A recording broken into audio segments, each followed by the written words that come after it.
Kepanten hari Senin. Beliau meninggal dunia. Kita Bapak Jamril ya, juga meninggal dunia. Kita doakan mudah-mudahan beliau yang tersebut khususnya dan seluruh kaum muslimin pada umumnya yang telah mendahului kita, mudah-mudahan semuanya mendapat rahmat Allah, mendapat ampunan Allah, dan mendapat kemuliaan dari sisi Allah. Selanjutnya kita pun mendoakan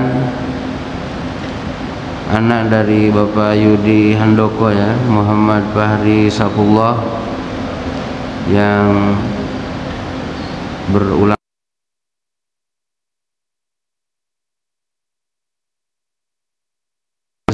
putra Pak Yudi, umumnya putra dimulai Allah Subhanahu wa taala kepadanya, mudah-mudahan umurnya diberkahi oleh Allah, umurnya dipanjangkan oleh Allah, bisa mengabdi kepada Allah, berbuat baik kepada kedua orang tuanya, berguna untuk kehidupan manusia. Ala hadihin niyah wa ala kulli niyatin salihah bi barakati ummil Quran. Al-Fatihah. A'udzu billahi minasy syaithanir rajim. Bismillahirrahmanirrahim. Alhamdulillahi rabbil alamin arrahmanir rahim maliki yaumiddin iyyaka na'budu wa iyyaka nasta'in ihdinas siratal mustaqim siratal ladzina an'amta 'alaihim ghairil maghdubi 'alaihim waladdallin. Amin. Kita lanjut hadirin ya. Masih dengan judul yang sama ya, Husnul Khuluq, baik budi pekerti, baiknya akhlak ya. Hadis berikutnya diriwayat Imam At-Tirmidzi ya, hadis hasan sahih. Diriwayatkan dari Abu Hurairah radhiyallahu taala anhu, kata beliau, suatu waktu Rasulullah SAW ditanya oleh penanya. Pertanyaannya, ma aktsari ma yudkhilun nasal jannah wa Rasulullah,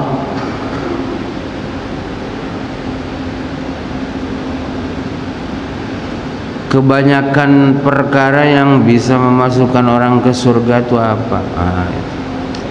Itu ya. Kiat-kiat lah mungkin ya, supaya orang tuh bisa menjadi penghuni surga itu apa? Rasul menjawab, taqwallah wa husnul khuluq. Udah ya, takwa kepada Allah dan baiknya udah itu. Kemudian Rasul ditanya lagi, an aktsari ma yudkhilun nasan nara, apa kebanyakan perbuatan yang bisa menjadi penyebab manusia masuk neraka? Rasul menjawab, al famu wal farj, mulut dan kelamin.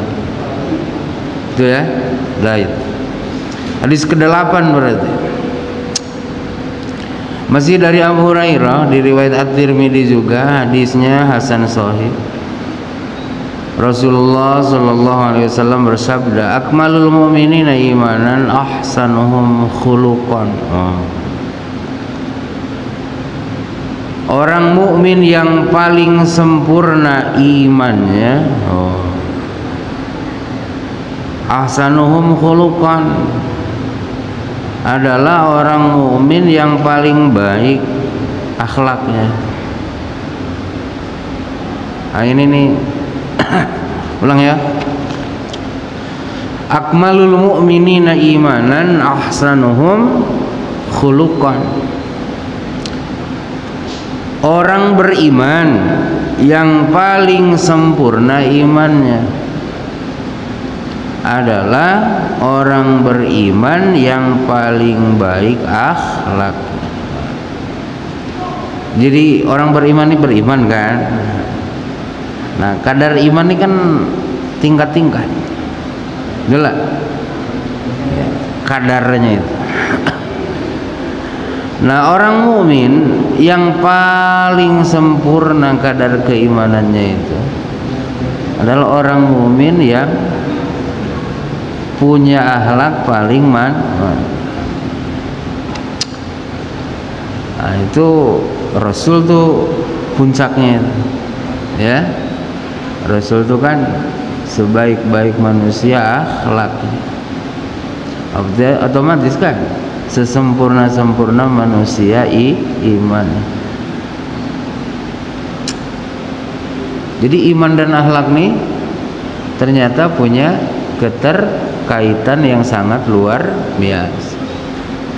Ya, menentukan kesempurnaan iman kita.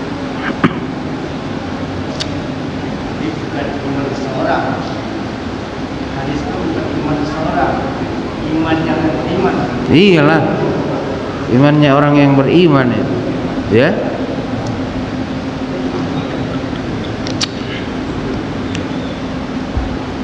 Ini harus dipahami oleh kita ya. Di kesempurnaan iman kita nih, nah, salah satu faktornya itu adalah akhlak, ya.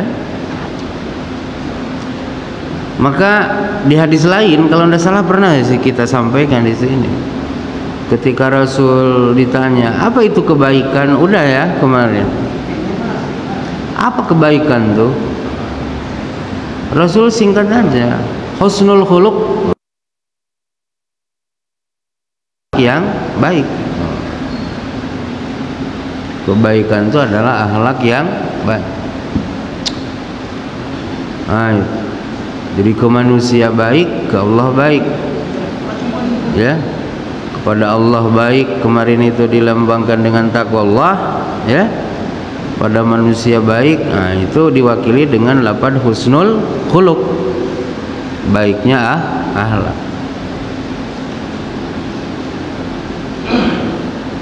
Memang nyata ya di kehidupan kita, di kehidupan hari-hari lah, ya. Sepintar apapun kita, seterkenal apapun kita, betul? Kalau kita tak berakhlak hidup dengan sesama, kecil Pak kita di hadapan orang. Tak ada nilai, tak apa ya? Orang tuh hilang lah, ilmu kita tuh hilang, pangkat kita tuh hilang kalau kita tidak berakhlak. Ya. Nah ini luar biasa. Maka dulu kalau acara Maulid Nabi itu, ya, kita hampir, kami kan di kampung nih, kalau ngundang ajengan namanya, kiai lah kalau di sini kan, atau ustad, itu setiap ceramah tuh sampai kita dah gede tuh ingat hadisnya itu, innama bu'itsu liutammima makarimal akhlak, katanya kan. Saya diutus nih tak ada misi lain, itu seolah-olah hanya satu aja, nyempurnain akhlak-akhlak mulia.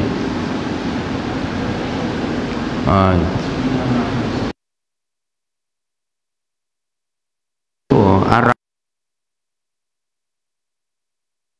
kemuliaan akhlak Rasul.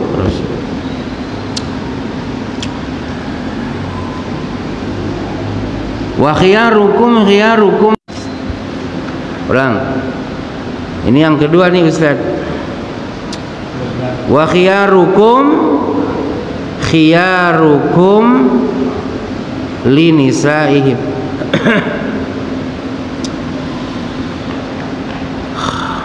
sebaik-baik kalian dalam pandangan Allah maksudnya ya adalah kalian yang paling baik secara zahir ya terhadap istri-istri.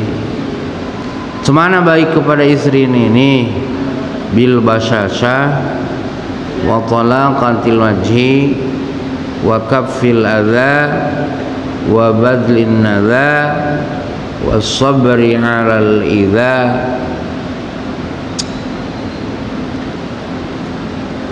Baik ke istri ini gini katanya, tak kucem, tak masem, basyashah, talaqatil wajhi, wajah dia tuh senyum terus ya, talaqah tuh lepas ya wajahnya itu, tidak ngeselin, kafil adza, nahan diri untuk tidak melukai istri, wabadlin nada, dermawan dalam pemberian kepada istri, tidak kedekut sebagai suami gitu ya, wasabri 'alal idza, sabar menghadapi perlakuan tidak menyenangkan dari istri. Nah ini sebaik-baik kita nih, ulanglah, ini kan pada nikah semua nih gitu. Ya, ini kan harus ada perbaikan juga ngaji ini. Paling tidak ke istri kita ada manfaat lah ngaji ini bang katanya. Abang jadi baik dengan ade katanya kan. Kalau kita ingin menjadi manusia yang baik dalam pandangan Allah, jadilah kita manusia yang baik memperlakukan wanita, wabil khusus istri kita ya. Apa itu? Bentuk muka menyenangkan ya, itu tak bawa masalah ke rumah sampai ngamuk-ngamuk dengan istri ya, nahan diri untuk tak melukai istri sendiri maksudnya ya, apalagi istri orang ya, nahan diri gitu Pak untuk tidak melukai istri sendiri, apalagi istri orang, istri sendiri aja jangan, apalagi istri orang. Kemudian jangan menjadi laki-laki suami kedekut ya, loke, pelit. Itu harus apa? Harus apa namanya? Dermawan ke istri kita. Kemudian sabar menghadapi sikap, sifat, perlakuan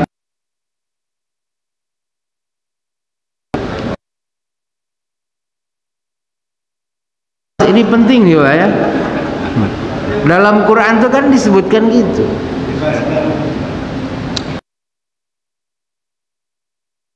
Itu boleh jadi apa yang kamu kira jelek, justru Allah di situ menyimpan kebaikan yang banyak gitu loh.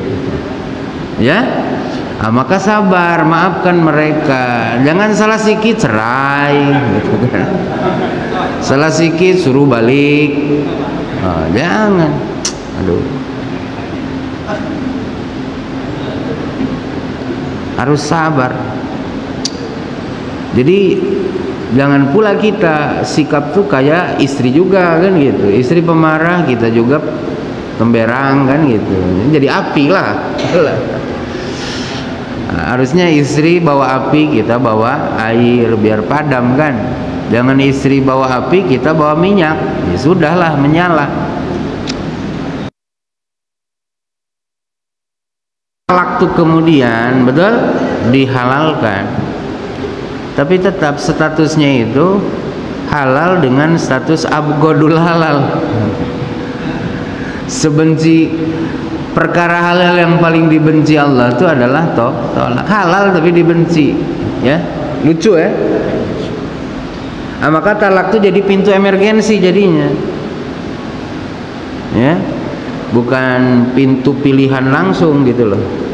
Emergensi, dah tak bisa pakai lift, dah dirojok-rojok tak juga, bukalah pintu emergensi. Allah.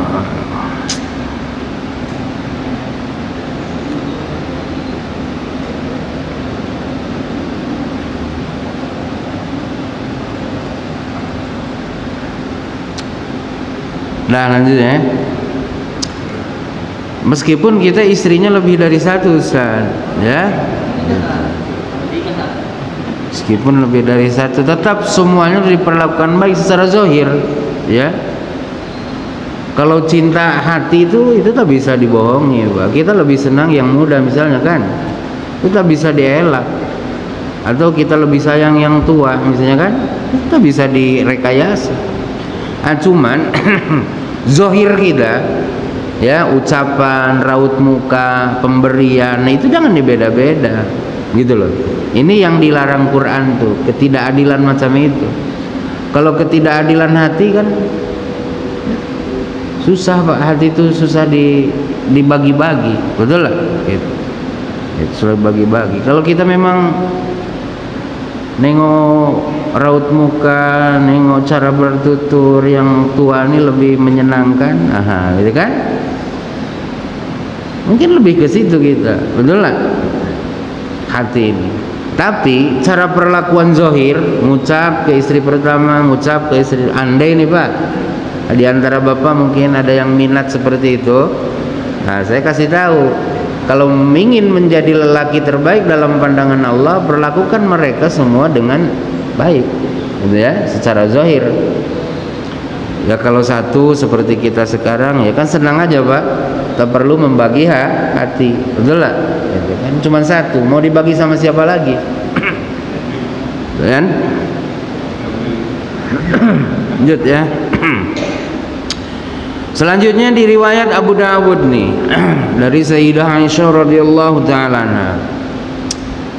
Qalat, beliau berkata begini, sami'tu Rasulullah sallallahu alaihi wasallam yaqul, saya pernah mendengar utusan Allah sallallahu alaihi wasallam bersabda begini, innal mu'mina la yudrika bi husni khuluqi darajatas shaimi al-qaim.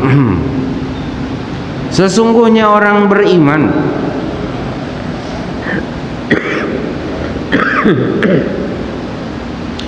dengan akhlak yang mulia yang dimilikinya,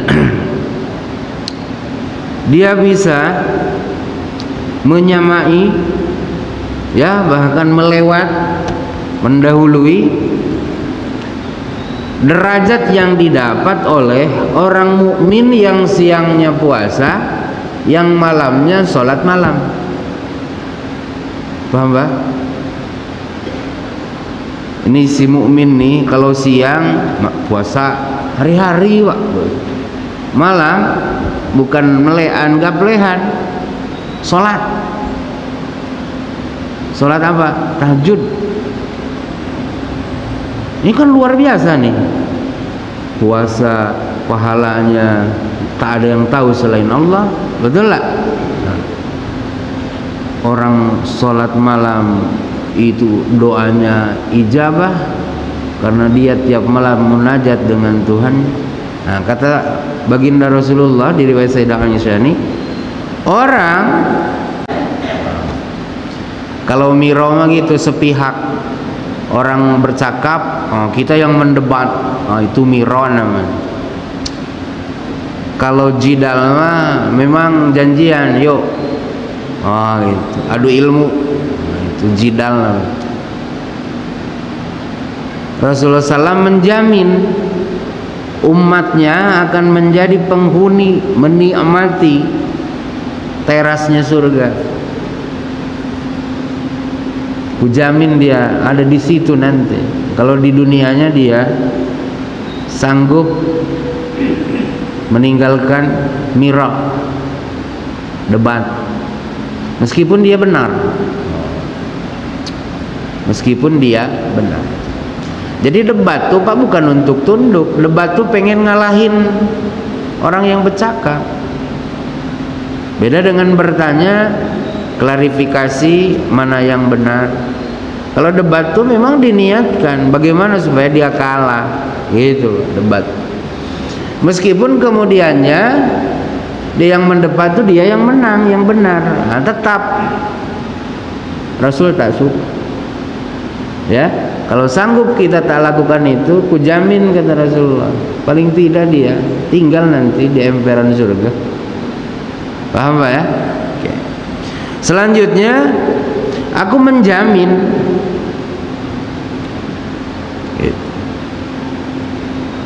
di satu rumah, tepatnya di tengah surga, ada rumah tengah surga bagi orang yang sewaktu hidup di dunianya sanggup ninggalin bohong meskipun guyon. Paham ya? Mazihan tuh guyon,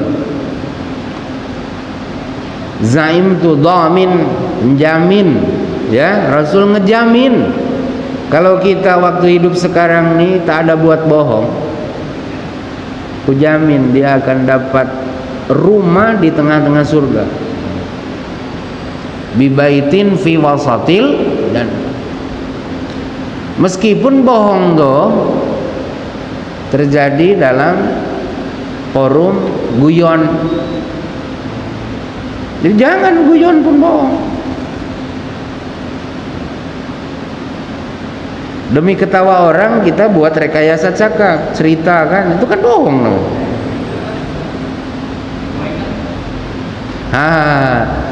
Kalau untuk hal-hal kebaikan, tapi ya tak semualah, gelak. Itu seperti islahin nas, mendamaikan orang yang selisih, betul lah. Dipersilahkan setakat perlunya aja, betul lah. Waduh bang, katanya,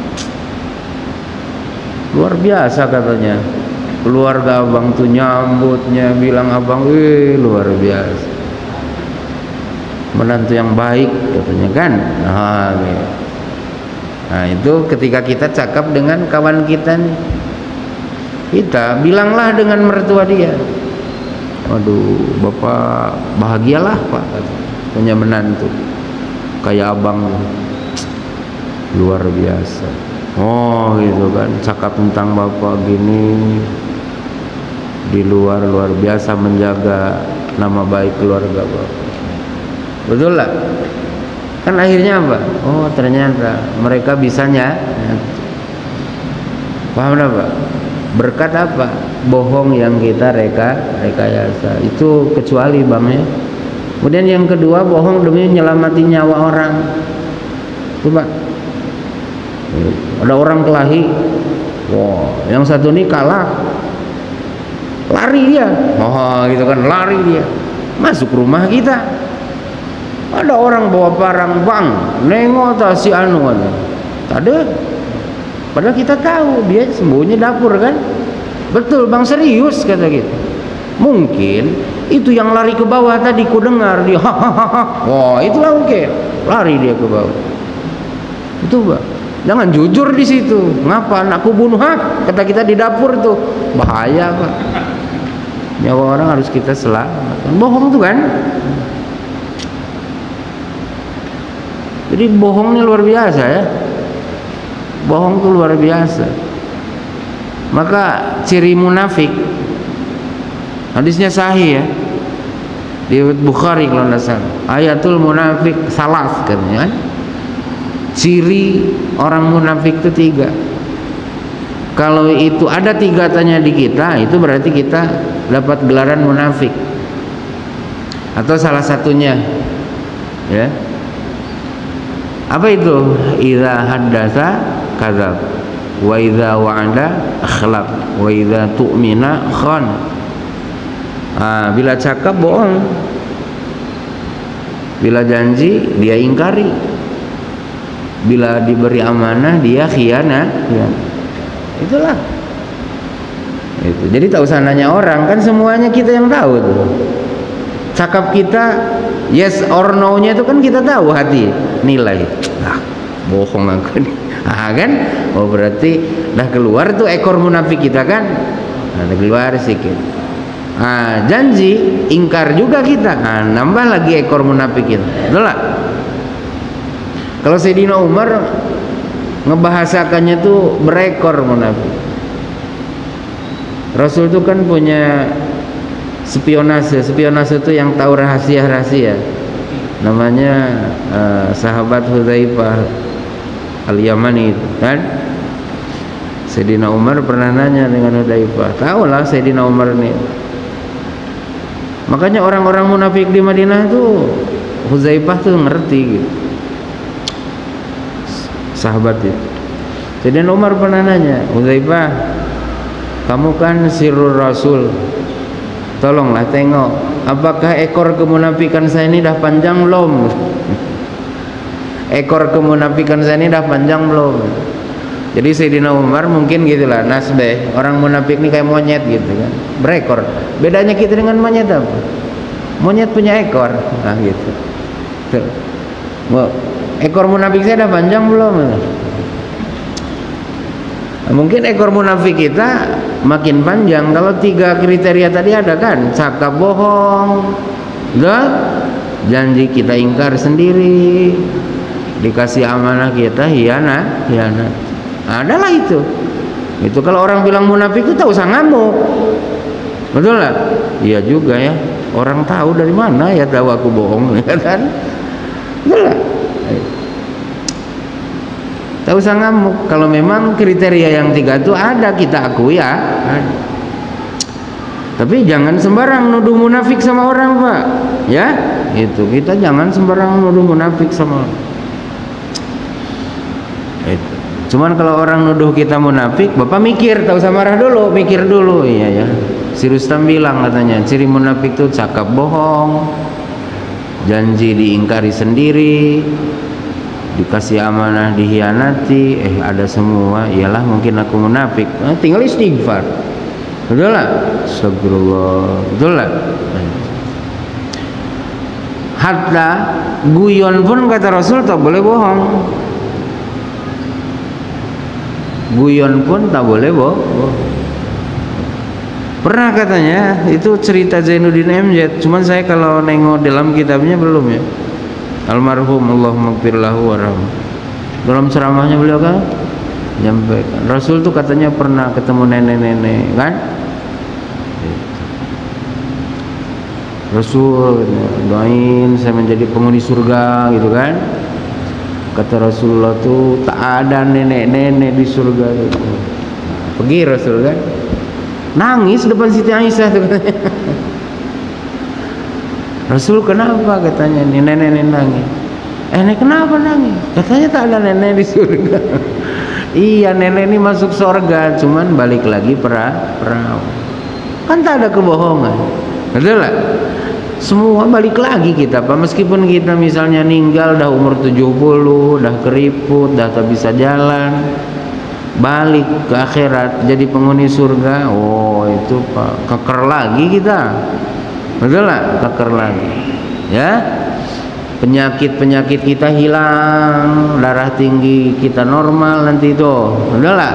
Stroke kita tak ada lagi, kolesterol stabil. Tak ada pantang nanti Ustaz di surga tuh. Betul lah? Daging sapi kalau mau makanlah daging burung. Kalau sekarang kan mikir nih, nah makan urat semana, betul lah? Nah, gitu. Kalau nanti kita jadi penghuni surga, amin, betul? Nah, tak ada pantang larang. Arak pun nanti boleh kita minum. Boleh Ustaz kalau ada. Cuman tak ada produksi dari Jawa Timur nanti. Semuanya produksi dalam surga. Betul lah? Ada semua. Boro-boro rokok, arak aja ada kok. Apa pula susah? Arak aja arak itu kan dilarang. Betul lah? Kalau rokok hanya himbauan. Betul lah? Betul lah? Rokok tuh himbauan doang. Nah, pemerintah menghimbau kan, gitu kan? Nah, gitu kan? Kalau arak dilarang, betul lah? Arak dilarang, maka dilarang dijual di tempat umum. Arak aja ada, betul lah? Nah, cuman mungkin di surga nikotinnya berubah nanti kan?